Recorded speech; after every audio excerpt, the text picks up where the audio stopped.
This is an absolutely egregious murder that it was a domestic violence murder, and the way it happened was absolutely horrible.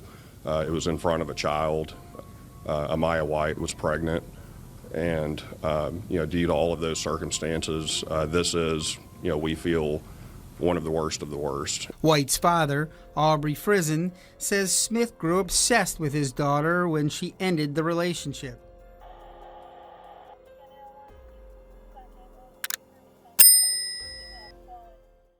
In Mobile, Alabama, a non-for-profit organization that has been a positive part of the community for over a century was in the spotlight this past week after an unsettling crime took place inside of its walls.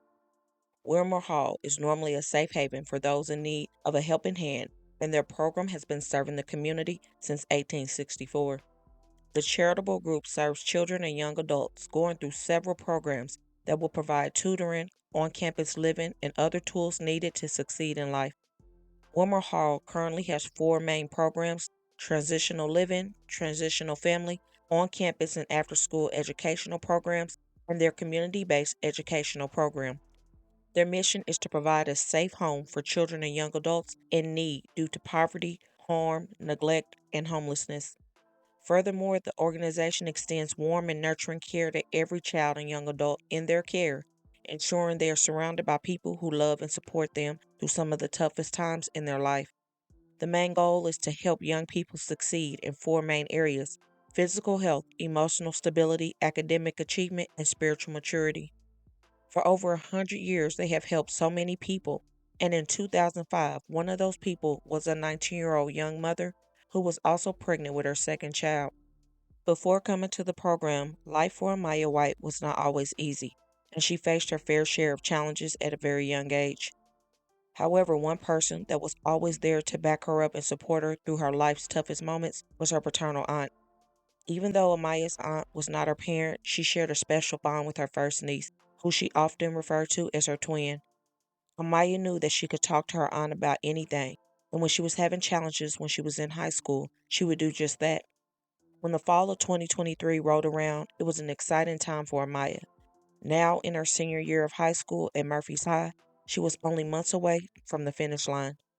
Her aunt, being one of her biggest supporters, will write, "My senior's first day of school. So proud of my firstborn niece. Continue to push through, baby. And if you ever get tired, call Auntie so we can push through together." For whatever obstacles were in Amaya's way, she realized she was stronger than her temporary challenges. And come May of 2024, she walked across the stage. Her favorite aunt will write, "I am so emotional. I can't find the words to express how proud I am of my firstborn niece. My baby did it despite all of the roadblocks that were placed on her path. She didn't give up. It is so inspiring. I love you, Maya. Congratulations, baby. You did it." Murphy's class of 2024.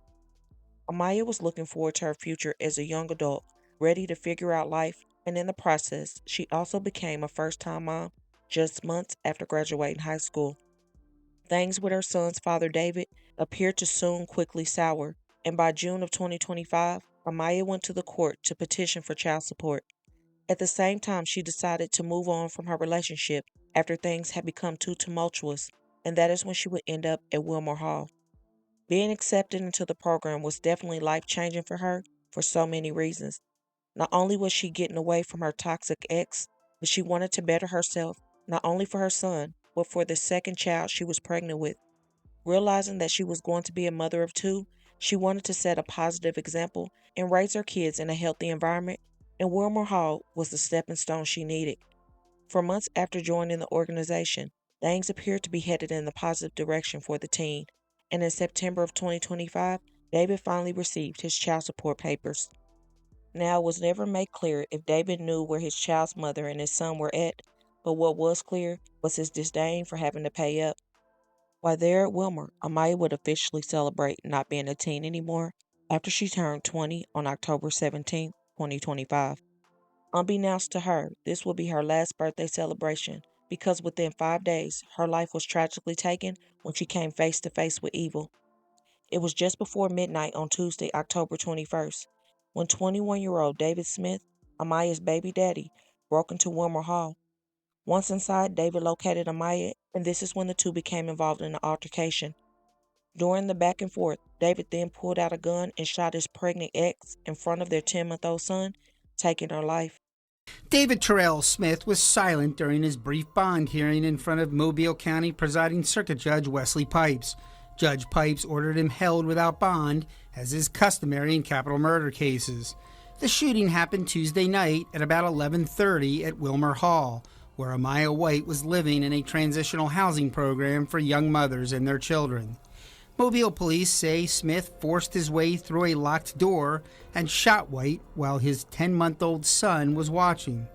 Prosecutors don't always seek the death penalty in capital murder cases, but Mobile County District Attorney Keith Blackwood says it's deserved in this case. White's father, Aubrey Frizen, says Smith grew obsessed with his daughter when she ended the relationship.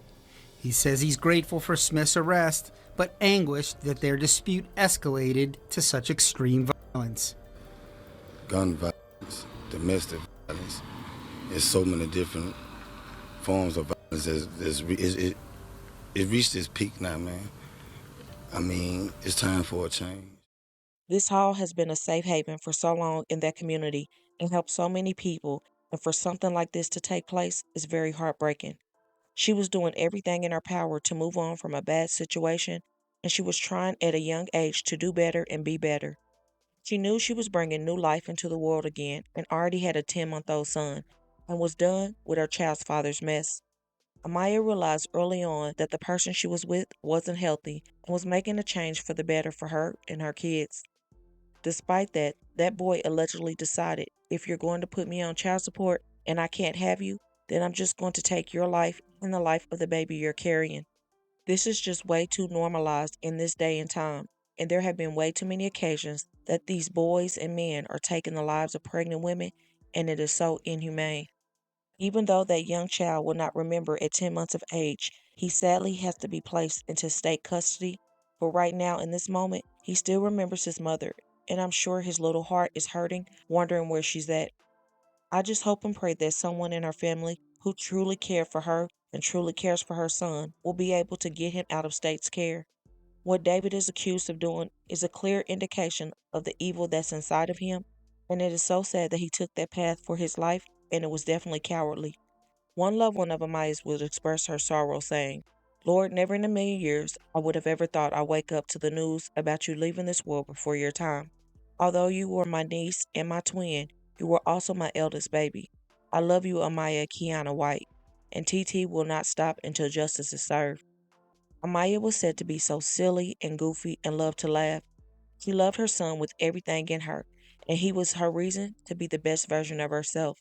There was nothing that she would not have done to keep her baby safe, and she was doing just that when her life and her unborn baby's life was snatched away. Her life and her story ended way too soon and way too tragic, and this should not have been the case. Her life definitely mattered, and she should still be here.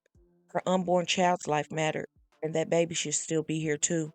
This is very sad on so many levels, and my heart and soul truly hurts for the family, the community, and the non-for-profit that has helped so many people but had to experience something so tragic. Let me know your thoughts on this terrible situation.